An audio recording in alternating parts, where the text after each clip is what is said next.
Hello दोस्तों, मैं देवेंद्र कुमार आपका महावीर एजुकेशनल पार्क चैनल पर स्वागत करता हूं। दोस्तों, आज का हमारा मैथ पेडागोजी का टॉपिक है त्रुटि विश्लेषण। बच्चे त्रुटि कैसे करते हैं और उनका उपचारिक शिक्षण क्या है। दोस्तों, त्रुटि विश्लेषण छात्रों की अधिगम संबंधित कठिनाइयों या त्रुटियों का पता लगाकर उसके कारणों की खोज करना ही त्रुटि विश्लेषण कहलाता है। कहने का मतलब है छात्र अधिगम के दौरान जो गलतियां करते हैं उन गलतियों का पता लगाना और उन गलतियों के कारण का पता लगाना ही त्रुटि विश्लेषण कहलाता है। शिक्षा में त्रुटियों की बहुत ही महत्वपूर्ण भूमिका मानी जाती है क्योंकि बच्चे त्रुटि एवं प्रयास के द्वारा सीखते हैं।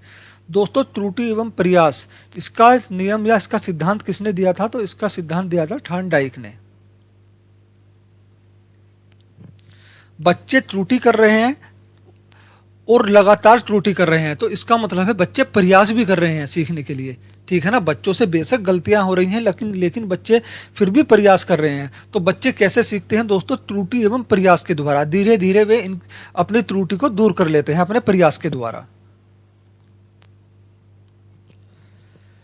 गणित में त्रुटियां तथ्यात्मक और प्रक्रियात्मक होती हैं। त्रुटियां अधिगम का एक प्रमुख अंग हैं। दोस्तों, अब त्रुटियां, अगर कोई बच्चा अधिगम के दौरान त्रुटि नहीं कर रहा है, देखो आप बच्चों के व्यक्तित्व के बारे में पहचानिए। बच्चा सीधा ही एकदम से नहीं सीखने लगेगा। जो शिक्षक ने या जो आपने सिखाया बच्चा सीधा ही उसे नहीं सीखेगा। जरूरी नहीं है हर बच्चा सीख ले। कोई कोई बच्चा, प्रतिभाशाली बच्चा एक बारी में भी सीख सकता है, लेकिन जरूरी नहीं है सब बच्चे एक बारी में सीख ले। तो ज़्यादातर बच्चे क्या करते हैं? त्रुटियां करते हैं और प्रयास करते हैं। धीरे धीरे प्रयास के करते करते उनकी ये त्रुटियां दूर हो जाती हैं। तो इस तरह से हम कह सकते हैं त्रुटियां अधिगम का एक प्रमुख अंक है। कहने का मतलब है अगर कोई बच्चा अधिगम के दौरान त्रुटियां कर रहा है तो ऑप्शन में आपसे ये भी दे सकता है कि वह बोरियत महसूस कर रहा है, उसे गणित से डर लगता है, या वो गणित के प्रति लापरवाह है, या ये एक सकारात्मक अंग है अधिगम का। तो दोस्तों, ये सकारात्मक अंग है। अगर कोई बच्चा अधिगम में त्रुटियां कर रहा है तो ये सकारात्मक है। बच्चा त्रुटि तभी करेगा ना जब वो सीखने की कोशिश करेगा। अगर कोई बच्चा सीखने की कोशिश नहीं करना चाहता तो वो त्रुटि भी क्यों करेगा? ठीक है, अगर कोई बच्चा त्रुटि कर रहा है और प्रयास कर रहा है तो बच्चा अधिगम के प्रति अभिप्रेरित है, बच्चे की अधिगम में रुचि है, बच्चा अधिगम को ग्रहण करना चाहता है।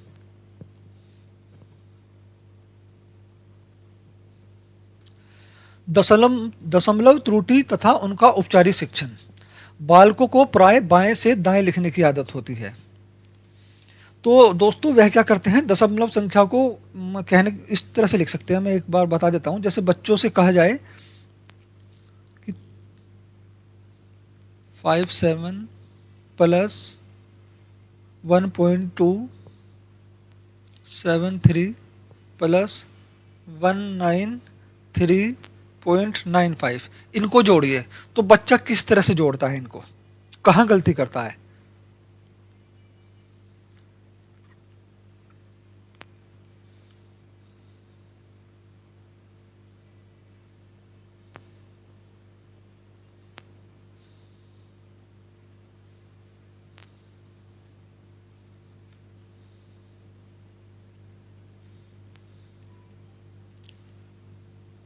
बच्चा अब इस सवाल को हल करेगा। तो दोस्तों, क्या ये लिखने का तरीका सही है? नहीं, ये गलत है। ये तरीका गलत है क्योंकि बच्चा प्राय क्या करता है? बाएं से दाएं लिखता है। ये सीटेट में क्वेश्चन बना हुआ है कि बच्चे किस तरह से लिखते हैं। तो बच्चे बाएं से दाएं की ओर लिखने की आदत होती है बच्चों की। तो दोस्तों, इसका उपचारिक शिक्षण क्या होगा?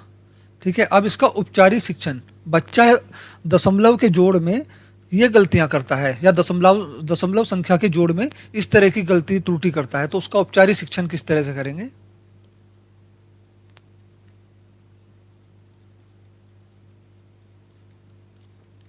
अध्यापक को जो है बालक को एक ग्रिड या संख्या चार्ट बनाकर दशमलव संख्याओं को एडवांस क्रम में रखने के लिए कहे। ठीक है दोस्तों, कहने का मतलब है उपचारिक शिक्षण दशमलव त्रुटि का या दशमलव संख्याओं को जोड़ने की त्रुटि का उपचारिक शिक्षण किस तरह से करते हैं या किस चीज के द्वारा किया जाता है? तो ये ग्रिड या संख्या चार्ट के द्वारा किया जाता है। ठीक है,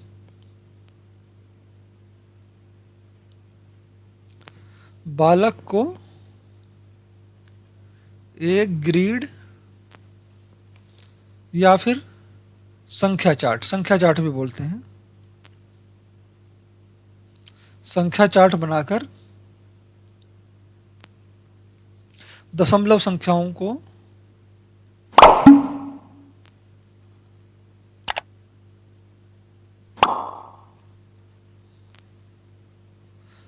एडवांस क्रम में लिखने के लिए कहें।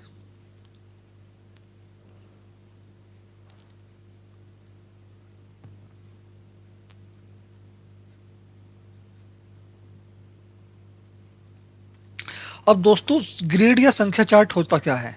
तो ये एक तरह से ग्राफ पेपर की तरह ही होता है।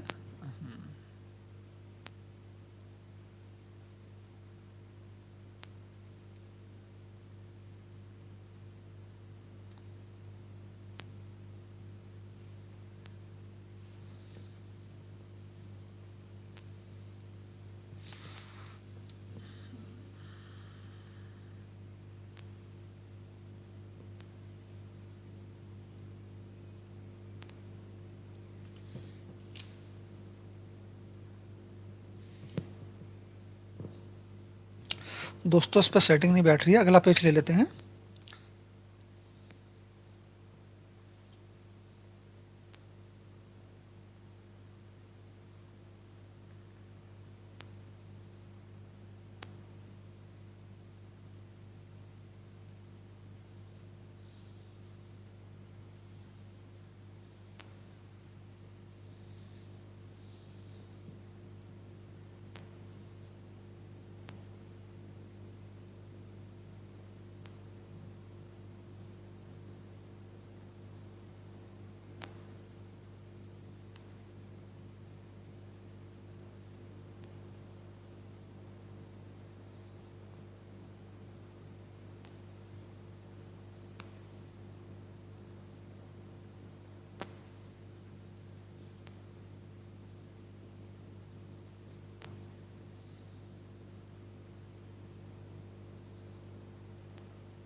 गलत हो गया।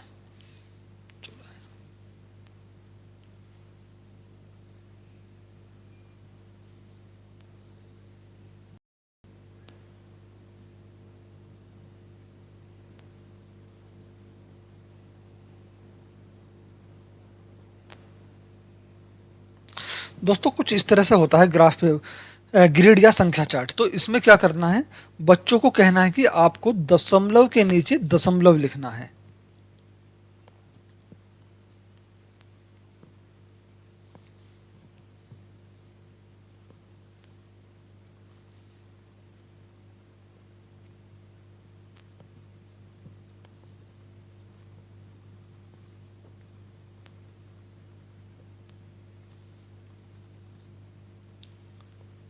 ठीक है दोस्तों, बच्चों को ग्राफ या संख्या चार्ट पर आप इस तरह से बना के दिखाएंगे, उनको दशमलव को एडवांस क्रम में लिखने के लिए कहेंगे। एडवांस क्रम मतलब दशमलव के नीचे दशमलव होना चाहिए। ठीक है, इस तरह से कहेंगे तो अब बच्चों से जब आप योग करने के लिए कहेंगे तो अब बच्चे योग में गलती नहीं करेंगे। ठीक है दोस्तों, यानी आप कह सकते हैं दशमलव त्रुटि, दशमलव त्रुटि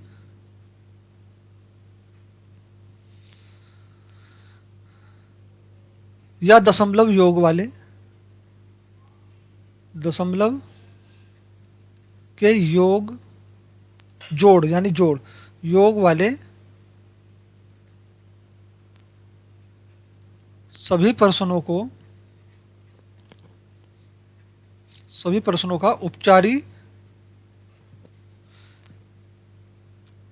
शिक्षण ग्रिड पद्धति, ग्रिड या संख्या चार्ट दोबारा किया जाता है।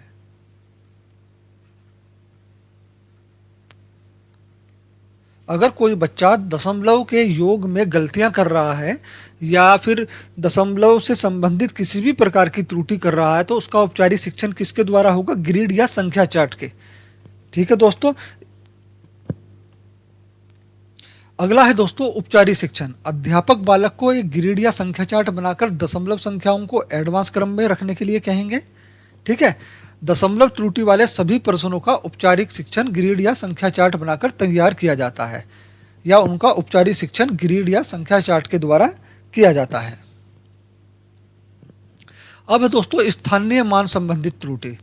एक बालक 0.6000 को 0.60 से बड़ा बताता है तो उसकी गणितीय संक्रिया का कौन सा भाग स्पष्ट नहीं है जबकि दोनों संख्या बराबर है? दोस्तों यहाँ दोनों संख्या बराबर है। आपको पता होगा पॉइंट के बाद कितनी भी संख्या जीरो लगा दी जाए तो संख्या बराबर ही होती है। ठीक है।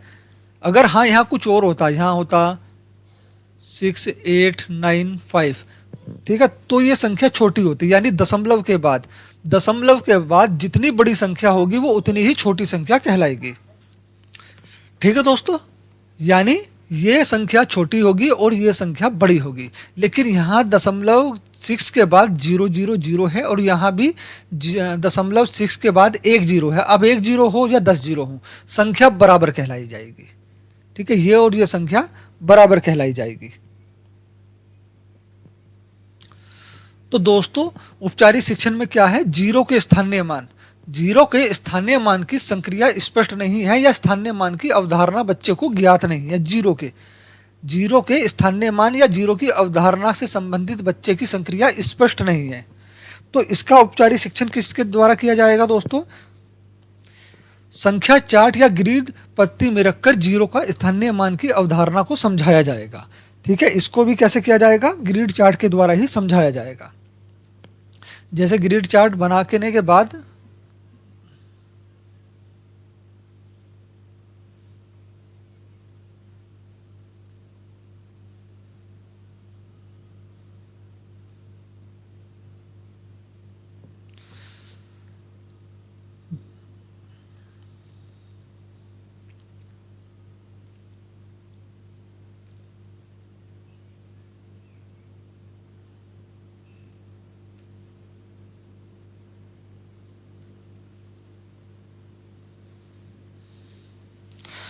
ठीक है, यहाँ सभी बॉक्स में हम जीरो लगा देंगे।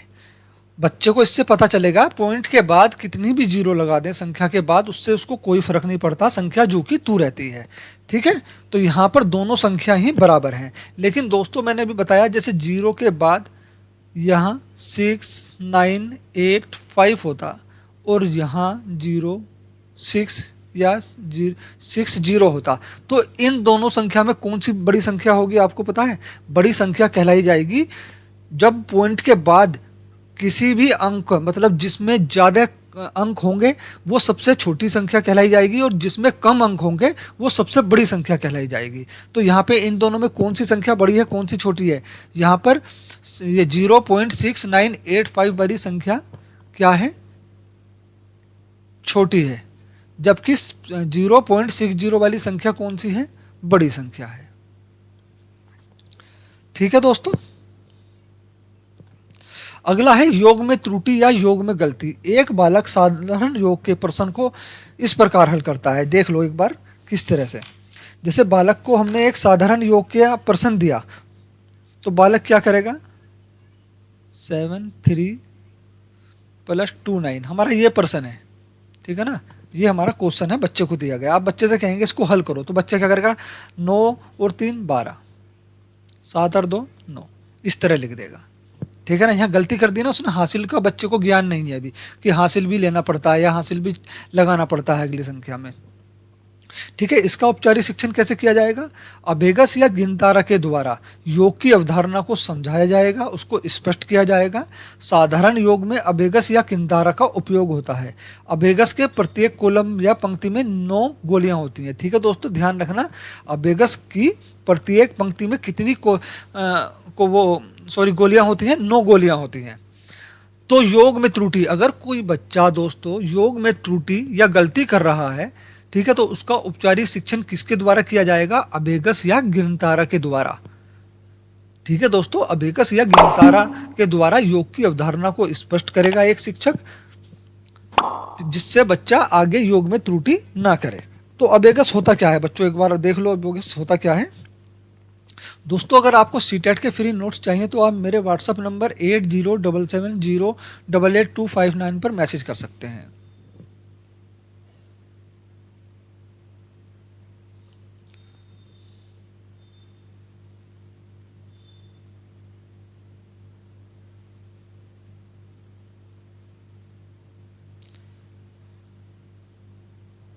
दोस्तों अबेकस कुछ इस तरह का होता है। तो उसके प्रत्येक कॉलम में यहाँ 1 2 3 4 5 6 7 8 9, प्रत्येक कॉलम में 9 गोली होती हैं, सब में 9 गोलियां होंगी।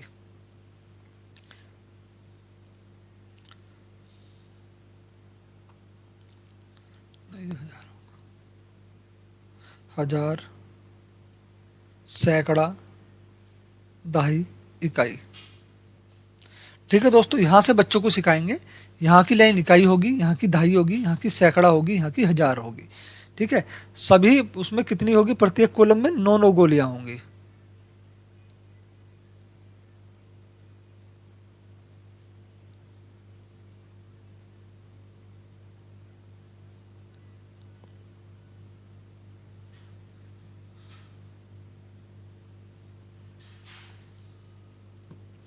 ठीक है दोस्तों, योग की त्रुटि किस तरह के द्वारा, किस चीज के द्वारा जो बच्चे की दूर की जाती है, अबेगस या गिनतारा के। इसको क्या बोलते हैं, अबेगस बोलते हैं या गिनतारा।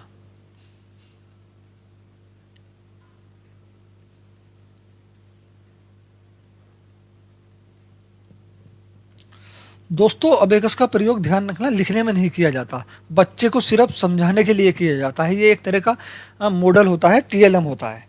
ठीक है ना, इसमें बच्चे को सिर्फ बताया जाता है, दिखाया जाता है और दिखा के योग की अवधारणा को स्पष्ट किया जाता है। दोस्तों अबेगस का आविष्कार कहाँ हुआ था, अबेगस का आविष्कार हुआ था चीन में। ठीक है ना, कहाँ हुआ था अबेगस का आविष्कार, चीन में। अबेगस किस काम के लिए होता है, बच्चों की त्रुटि दूर करने के लिए, वो भी योग वाली त्रुटि। ठीक है ना, योग में त्रुटि या गलती के लिए उसका उपचारिक शिक्षण है अबेगस।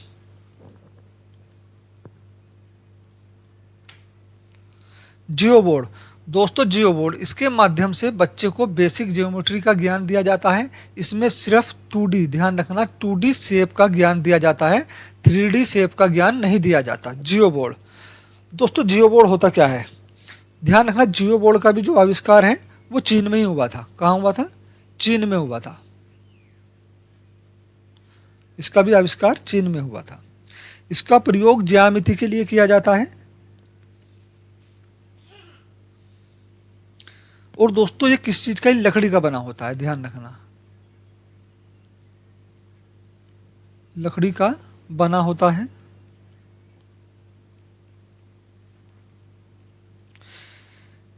इसका प्रयोग जो है ठोस को पहचानने में किया जाता है। ठोस को मतलब किसी आकृति को, ठोस आकृति को बच्चे की पहचान कराने के लिए इसका प्रयोग किया जाता है। ये कुछ इस तरह का होता है कि एक लकड़ी का बोर्ड होता है इस तरह से। ठीक है, उसमें क्या होता है, इस तरह की कुछ कील ठुकी हुई होती है दोस्तों।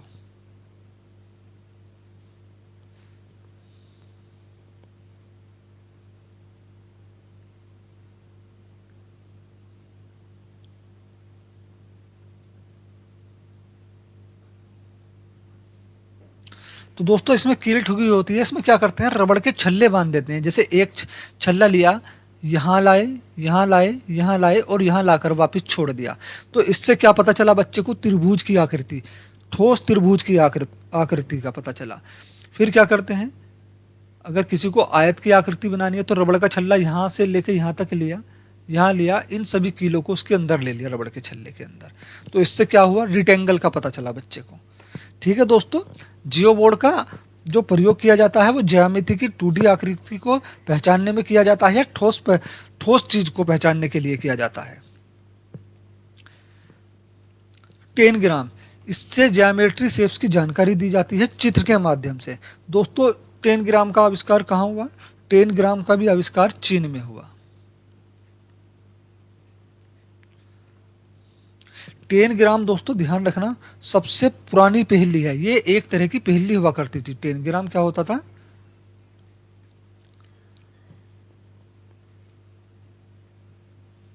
एक तरह की सबसे पुरानी पहेली, सबसे पुरानी पहेली 10 ग्राम हुआ करता था। इसका आविष्कार कहाँ किया गया? चीन में। दोस्तों इसका प्रयोग भी ज्यामिति की 2D आकृतियों को, ठीक है ना, 2D आकृतियों को पहचानने में किया जाता है, जैसे त्रिकोण, वर्ग, ठीक है ना।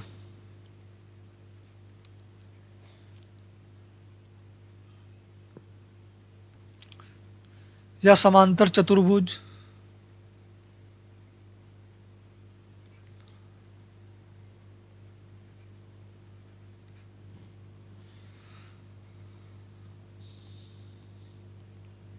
दोस्तों इसमें होता क्या है 10 ग्राम में, इसमें कुछ पजल्स होते हैं ना, जो आजकल पजल्स चल रहे हैं, देखा होगा ना आपने। किसी की भी आकृति होती है चेहरे की और उसको स्क्वायर में बांट दिया जाता है, फिर बच्चे से कहा जाता है इसको जोड़ो, सही करो। तो 10 ग्राम भी कुछ इसी तरह का हुआ करता था, लेकिन उसकी आकृति उसमें कैसी होती थी? उसमें त्रिकोण होता था, आयत होता था, कई सारी इस तरह के ही जो है आकृतियाँ हुआ करती थी, और उसको एक साथ जोड़ना पड़ता था, तो वो 10 ग्राम होता था। 10 ग्राम सबसे पुरानी पहेली है, इसका आविष्कार चीन में किया गया। दोस्तों अगली त्रुटि है बच्चे की भिन्न से संबंधित त्रुटि। बच्चा भिन्न से संबंधित त्रुटि कैसे करता है? तो दोस्तों मिक्स भिन्न को साधारण भिन्न में बदलते समय, मिक्स भिन्न को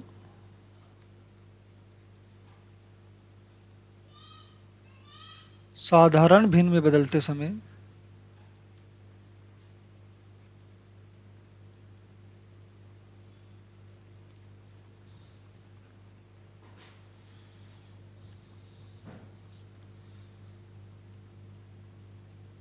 छात्र त्रुटि कैसे करता है?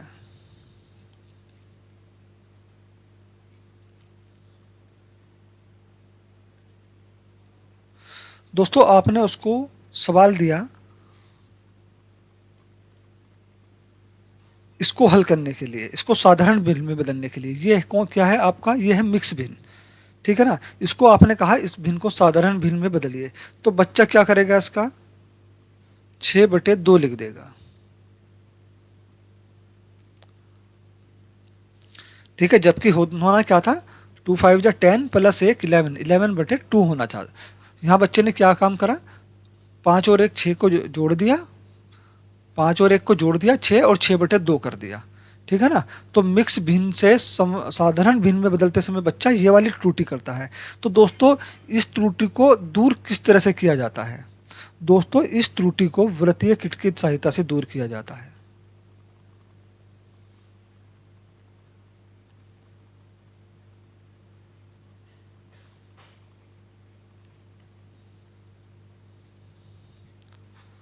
वृत्तीय किट से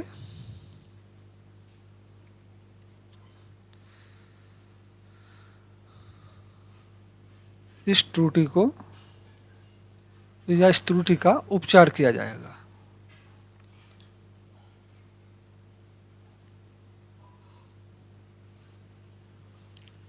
ठीक है दोस्तों, वृत्तीय किट से इस त्रुटि का उपचार किया जाएगा।